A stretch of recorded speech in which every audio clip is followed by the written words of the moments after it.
Scams are still running rampant across the country. One woman says she was taken in by the so-called romance scam. 56,000 people fell victim to it last year alone. A widow with $430,000 in savings and home equity woke up one day to find every single penny gone, drained by not one, not two, but 3 different men she believed were going to marry her. Men who never existed, men who preyed on her grief and her faith and her desperate hope to find love again after losing her husband. And if you think this could never happen to you or someone you love, I need you to stay with me for the next few minutes, because what happened to Bonnie Livehard will change the way you see online relationships forever. And if stories like this matter to you, if you want to protect yourself and the people you care about, hit that subscribe button right now, because we cover these scams every single week, so you never become the next victim. But she had it in my room. Okay. He's here now. Sorry, my love, for not texting you. That's one of the men Just texting you? Just now. Bonnie herself said it plainly when she described what these scammers took from her. I had money. I had $30,000 in my bank account, in the savings account, and I had $250,000. I got a reverse mortgage on my home, and I just kept sending money. I had the money. I had the $430,000 in my bank account, in the savings account. Then I had on the house, $650,000. I got a reverse mortgage on it after I spent all the money in the $430,000. Then I just kept sending money. Live hard. And those words should chill every single one of us, because this is exactly how romance scams work. They don't just steal money, they steal hope. They steal trust. They steal the future someone was trying to build after unimaginable loss. And what makes this case even more disturbing is the pattern we see over and over again. Scammers specifically target seniors, specifically target widows and widowers, specifically target people in their most vulnerable moments, because they know that grief creates a hunger for connection, and that hunger can blind even the smartest, most careful person to the warning signs that something is terribly wrong. Let me take you through exactly what happened to Bonnie Livehard step by step, so you can understand how these predators operate and why their tactics are so devastatingly effective.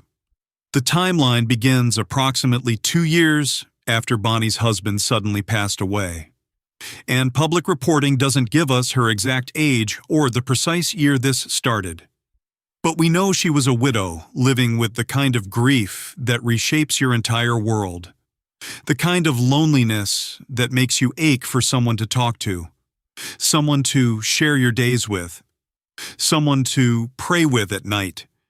And that's exactly the vulnerability these scammers were hunting for. I had no clue they were doing. I believed them. I wanted to get married again. The first man entered Bonnie's life through what appears to be an online connection, and he presented himself as someone who shared her faith, someone who wanted the same things she wanted: a life together, a partnership, love that would last until their final days. And Bonnie, still healing from the loss of her husband, allowed herself to hope again. They prayed together virtually. They talked about their future. They built what Bonnie believed was a genuine emotional bond. And then, months into the relationship, when the trust was established, when the emotional hooks were deep, he started asking for money. This is the classic romance scam playbook, and it's so effective because the scammer invests time, sometimes months, building the illusion of a real relationship before ever mentioning money. And by the time they do ask, the victim is emotionally invested. They want to help the person they love. They believe they're supporting someone who will soon be their spouse, and sending money feels like an act of love, not a mistake. But here's where Bonnie's story becomes even more heartbreaking, because this didn't happen just once. It happened 3 separate times, with 3 different men, all of whom lived overseas, all of whom followed the same pattern, building trust, creating intimacy, praying together, promising marriage, and then asking for money. And Bonnie, still grieving, still hoping, kept sending funds because she wanted so desperately to believe that love was possible again, that God was sending her a second chance at happiness. The money she sent is staggering to comprehend. She started with $30,000 in her savings account. She took out a reverse mortgage on her home and pulled out $250,000 of her equity. And when it was all over, she had sent these scammers a total of $430,000, which represents not just her financial security, but her entire future, her ability to live comfortably, her safety net, everything she and her late husband had worked their entire lives to build. And during all of this, Bonnie didn't see what was happening.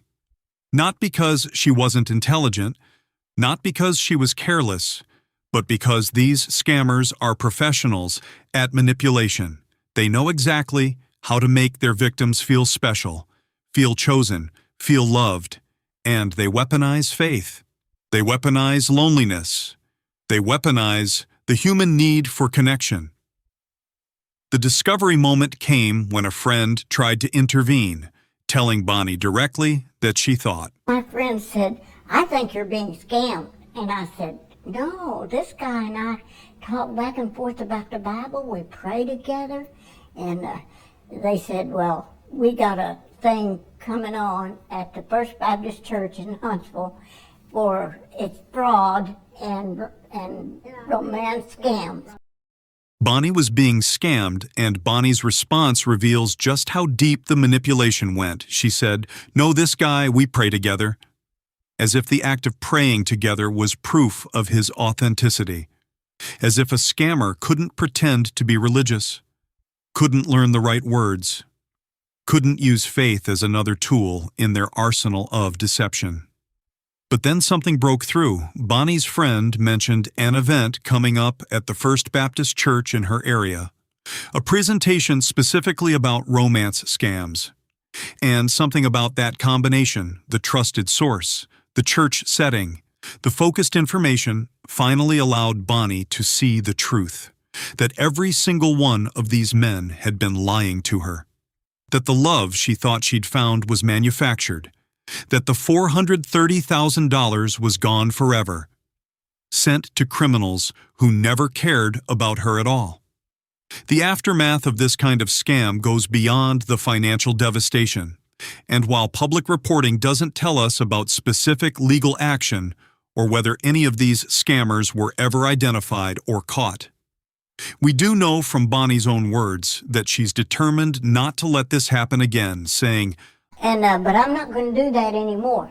If God doesn't show me a man at church or somewhere they're Christians, I'm not going to do that anymore. If God doesn't show me a man at church or somewhere, I'm not looking online anymore. And there's something both heartbreaking and hopeful in that statement.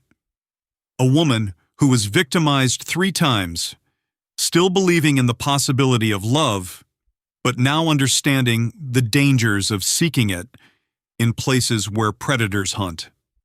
The Federal Trade Commission has documented this epidemic in stark numbers, reporting that consumers lost $547 million to romance scams in 2021 alone, and that 56,000 people fell victim just last year.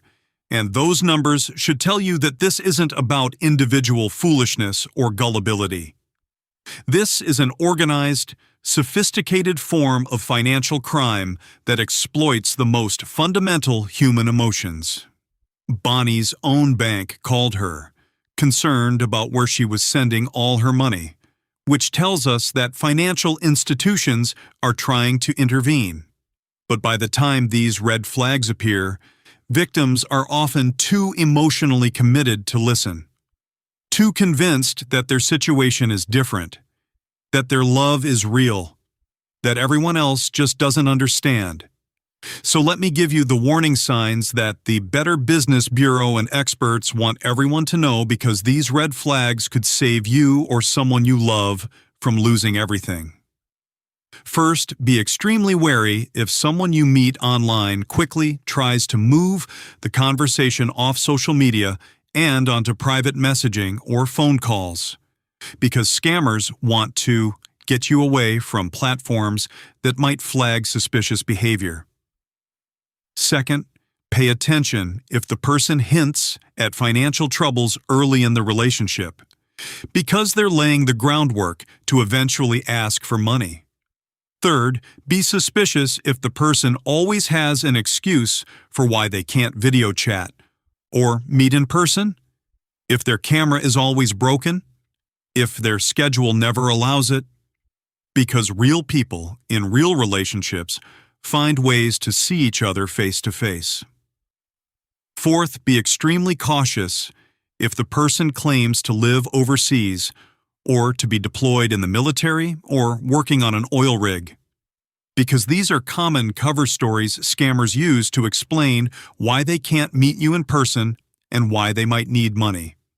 Fifth, talk to friends and family about your online relationships, because people outside the situation can often see manipulation that you can't see when you're emotionally involved, and Bonnie's story proves that sometimes it takes an outside voice to break through the fog of manipulation.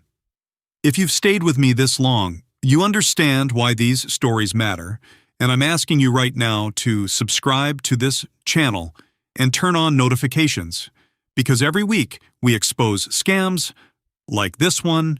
We tell the stories that need to be told.